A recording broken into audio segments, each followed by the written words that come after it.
Alright, today I'm setting up to do something epically stupid. I've got the sawmill lifted up on the loader end on the tractor, and I'm going to stand right underneath the loader so that I can weld and fill just a little bit of metal into this hole up top. See, that hole's egged out and it needs to be just the round hole on the bottom. So if the whole thing falls right now, I guess it'd fall down and smack me in the head, but I'll try to squat down and stay low just in case. Putting an awful lot of faith in the hydraulics here, but otherwise it was laying in the dirt trying to weld this.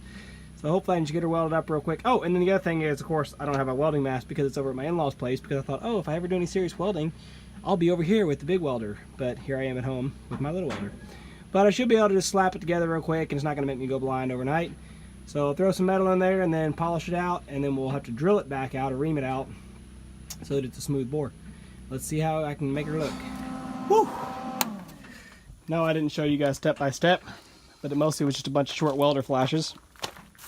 Oh, and I don't think I'm too blind yet. I'm not seeing the spots.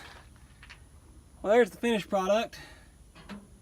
Not great, but not bad. This metal here is real thin. See, on the outside it's like a, gosh, like 3/16 or more than a quarter, like 5/16. But on the inside here, well, there's your comparison. On the inside, it's much smaller, and so I kept make a little weld, then I would burn it out. Then I'd fill it in and fall out, fill it in, fall out.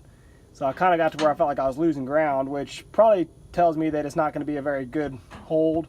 It'll probably wallow out again soon, but I don't know that. I'm just kind of concerned about the fact that it might. Anyway, that's it for now. It took about 4 iterations of fill a little, grind it, fill a little, grind it, and then fill and grind and drill.